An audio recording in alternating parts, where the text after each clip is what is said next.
Accelerator investing முக்காவாசி நேரம் சரியான சமயத்திலும் மிகச்சரியான சமயத்திலையும் அமையணும். அப்போ தான் இன்வெஸ்டருக்கு அவங்க மார்க்கெட்டில் ஏர்ன் பண்ண வேண்டிய ரிட்டர்னை விட அதிகமான ரிட்டர்ன் கிடைக்கும். எதுக்கு அதிகமான ரிட்டர்ன் கிடைக்கணும்? நீங்கள் எல்லாருமே ஒரு விஷயத்தை கவனிச்சிருப்பீங்க, நிஃப்டியை எவ்வளோ பீட் பண்ணிச்சு அப்படின்ற ஒரு அளவீடு. இது எப்படி இருக்குனாக்கா, ஒரு பையன் கிளாஸில் நல்ல மார்க் வாங்குறான், ஆனால் அவன் வீட்டுக்கு போய் அந்த மார்க் ஷீட் அப்பாட்ட கொடுக்கும்போது ஃபஸ்ட் ரேங்க் எவ்வளோ மார்க்குடான்னு கேட்பாங்க. கரெக்டாக இவன் 90 வாங்கியிருந்தாங்கன்னா இவனோட 5 மார்க் கூட வாங்கியிருந்தா பத்தாதுன்னு சொல்லக்கூடிய உலகம் தான் இது.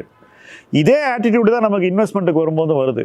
ரைட்? இன்வெஸ்ட்மெண்ட்டில் ஒரே ஒரு மாற்றம் என்னென்னா, சராசரின்னு ஒன்று இருக்குது. எப்படி ஸ்கூலில் கிளாஸ் ஆவரேஜ்னு ஒன்று இருக்கும், எல்லாரோட ஆவரேஜ் மார்க், அதுதான் சராசரி. மார்க்கெட் சராசரி எதுன்னு கேட்டிங்கன்னா அதுதான் நிஃப்டியினுடைய ரிட்டர்ன் அல்லது நீங்கள் பெஞ்ச் மார்க் பண்ணுற இண்டெக்ஸினுடைய ரிட்டர்ன்.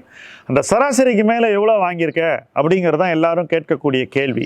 இப்போ இந்த சராசரிக்கு மேலே ஒருத்தர் ரிட்டர்ன் எடுக்கணும்னா நிச்சயமாக மார்க்கெட் இன்வெஸ்ட் பண்ணாத போது அவன் அதிகமாக இன்வெஸ்ட் பண்ணால் மட்டும்தான் இது நடக்கும். ஸோ அது ஒரு வாழ்க்கை முறையாக உருவாக்கி கொள்ள வேண்டிய அவசியம் நம்ம எல்லாருக்குமே இருக்கு. ஆனா 90% ஆஃப் தி பீப்புள் மார்க்கெட் மேல இருக்கும்போது தான் அதிக பணம் போடுவாங்க, மார்க்கெட் ஏறினப்புறம் தான் இன்வெஸ்ட் பண்ணவே வருவாங்க. அங்கேயும் அவசரத்தை காட்டுவாங்க. வேற நம்ம சொல்றது அவசரத்தை மார்க்கெட் கீழே வரும்போது காட்டணும். அதுதான் ஆக்சிலரேட்டர் இன்வெஸ்டிங்.